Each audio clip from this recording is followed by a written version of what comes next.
Welcome to this episode of Conversations to Have with Your Advisor. Today we are going to be speaking about a topic which has taken the internet by storm, which is basically how you should be approaching SIP as a tool. We are all very well aware of this concept and how we should navigate that in a falling market and how should an investor be utilizing this in their favor. This is a conversation that you should be having with your advisor, and we are going to be speaking a lot more on today's video about how you should evaluate it and how you can go through with that conversation.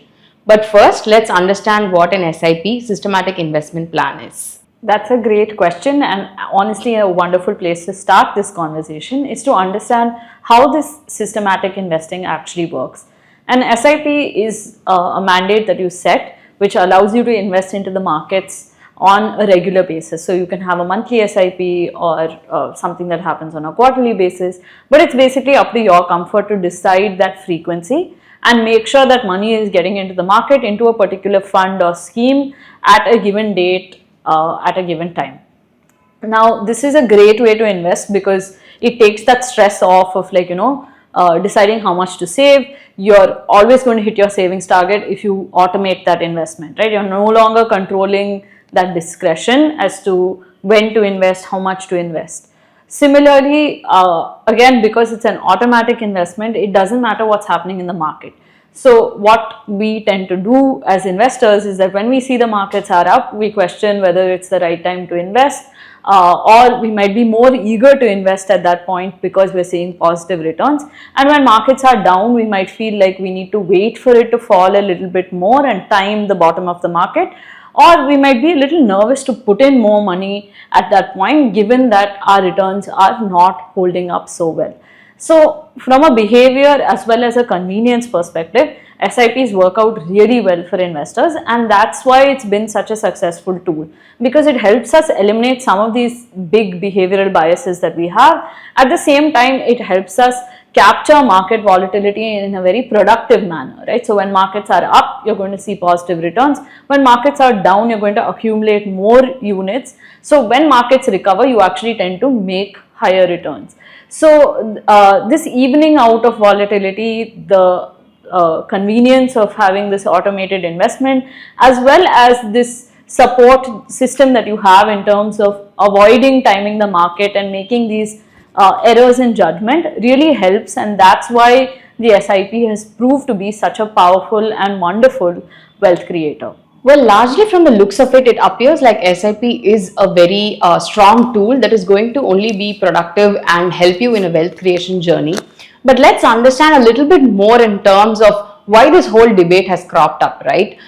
Whether it depends on when you do your SIP or whether you should be timing the market even when like scheduling your automated investments, or is it more about where you do the SIP and for how long you need to do it. So these are all obviously moving factors when it comes to an SIP. So let's try to understand that a little bit more. Let's get into the heart of the matter, which is why are people debating this if there are so many positives on SIPs? And I think it boils down to the fact that people have different investment horizons. So when you're looking at a 3-year or 5-year horizon, a lot of investors seem to think that that is a long-term investment horizon, and their investments, whatever investments they make, should work out in that time frame.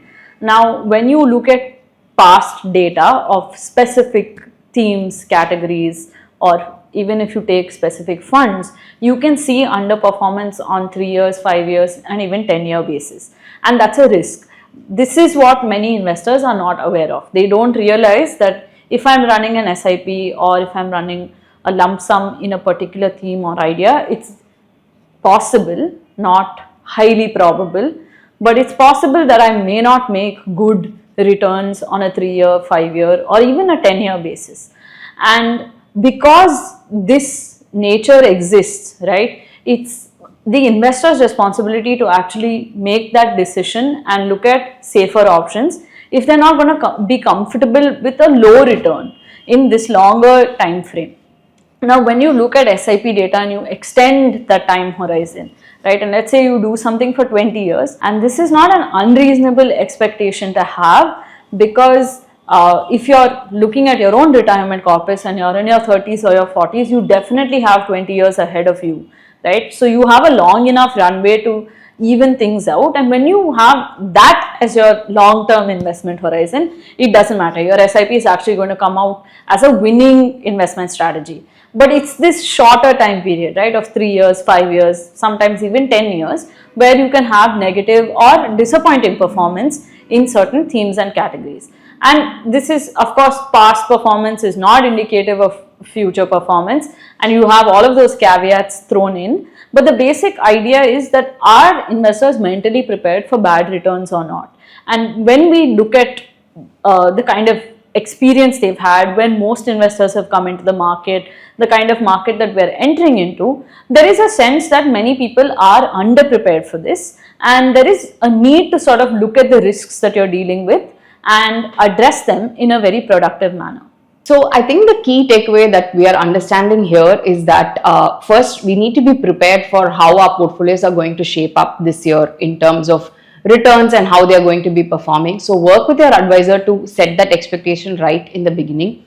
Second is also to work around basically your goals and time horizons for that. So some SIPs and certain funds might do well over a really long tenure. There could be some underperformance in the short term, or it could also be vice versa. So understand how your portfolio has been structured for you and how that is going to affect your mind space and your goals. The key here is to open up this conversation with your advisor and speak to them to understand better, and that way you can accordingly restructure it and look at your overall portfolio towards your journey of wealth creation. Thank you for watching.